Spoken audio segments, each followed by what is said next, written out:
লোকে মদ তো খাবে, কিন্তু ইউসাম্মুনাহা বিগাইরি ইসমিহা, মদকে মদ বলে ডাকবে না, ভিন্ন নামে ডাকবে। এই যুগে ডাকে কি না? যদি বলে মদ খোর, শুনতে কেমন কেমন লাগে, কিন্তু একটু ড্রিঙ্কস করে, শুনতে তো ভালোই লাগে। ড্রিঙ্কস করে কি এমন সমস্যা? মাহফুল তো মাহজুব, এটা তো আর বলে নাই কি ড্রিঙ্কস করে, পানি ড্রিঙ্কস করে নাকি পানীয় ড্রিঙ্কস করে নাকি এনার্জি ড্রিঙ্কসটারে ড্রিঙ্কস করে নাকি মদ খায়, বলে না। সুদখোর, শুনলেই কেমন লাগে। ইন্টারেস্ট, মুনাফা, শুনলে ভালো লাগে না? শুনলে ভালো লাগে না। গান, হুজুর মানুষ গান শোনে, শুনলেই তো শরীরে আলাদা ধরনের রাগ কাজ করে। কিন্তু হুজুর মানুষ মিউজিক মিশ্রিত নাশিদ শোনে, শোনে না? মিউজিক মিশ্রিত নাশিদ কোন ক্ষেত্রে শোনে? আরে এই মিউজিক যদি মাহের জিন ব্যবহার করে তখন হারাম, যদি সামি ইউসুফ ব্যবহার করে তখন হারাম, আর যদি আমাদের সেলিব্রিটি শিল্পীরা ব্যবহার করে তখন আরাম। আর যদি মিউজিকটা হয় আল কুদস নিয়ে বানানো সঙ্গীতের ক্ষেত্রে, যদি মিউজিকটা হয় আমাদের চেতনা, আমাদের প্রেরণার কোন সঙ্গীতের ক্ষেত্রে, তাহলে তো ব্যাপারই না। নিজেরাও ধুমায়া শেয়ার দিতে হবে, নিজেরা তো শুনতে হবে, গোটা জাতিরা শোনাতে হবে। কারণ এটার মধ্যে যেহেতু আল কুদসের কথা আছে, এখন কথা যেহেতু ভালো, সুতরাং মিউজিক থাকলেও সমস্যা নাই, এটা কখনোই হবে না আর কালো। এখন দেখেন না, লোকেরা বলে আমরা সিয়াসিত্তা পড়ি, এমনকি সিয়াসিত্তার মধ্যে মিশকাত শরীফের নামও বলে।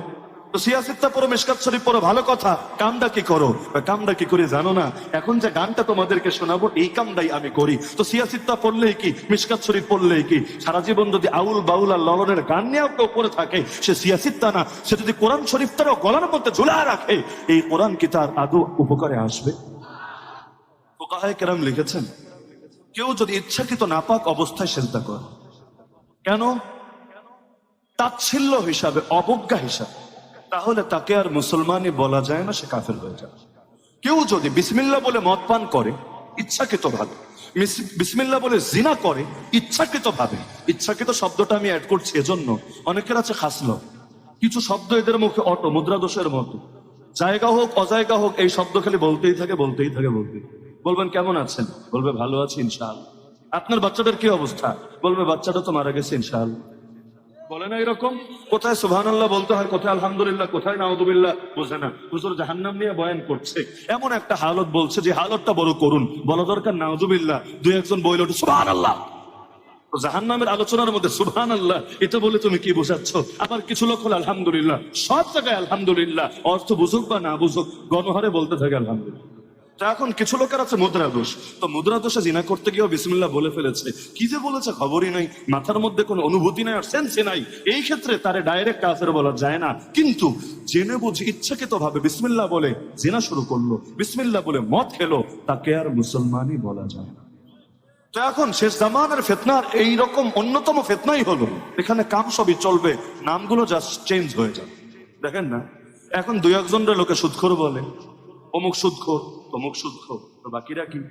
কিছু কিছু শব্দ আমি যদি আপনাকে বলি আপনি দালাল, শুনলে আপনারও মেজাজ গরম হয়ে যাবে। দালাল, এটা আবার কেমন শব্দ? দালালকে দলাল থেকে এসেছে কিনা তা আল্লাহ ভালো। কিন্তু যদি বলে ব্রোকার, যদি বলে লবিস্ট, আমেরিকায় লবিস্ট নিয়োগ করেছে, এই লবিস্ট আবার কোন হালুয়া? লবিস্ট মানেই তো দালাল। কিন্তু এখন আমেরিকা দালাল নিয়োগ করেছে, সে দালালের বিনিময়ে মাস 1 কোটি টাকা কামাই করে, শুনলেই তো মান ইজ্জত আর থাকে না। দালালের বাচ্চা দালাল, এ কথা যদি কেউ তারে বলে পুরো ইজ্জতটাই তার পাংচার হয়ে যাবে। এখন দালাল না বলে যদি ব্রোকার বলে, যদি লবিস্ট বলে, শুনলে সেই ফিল আসে।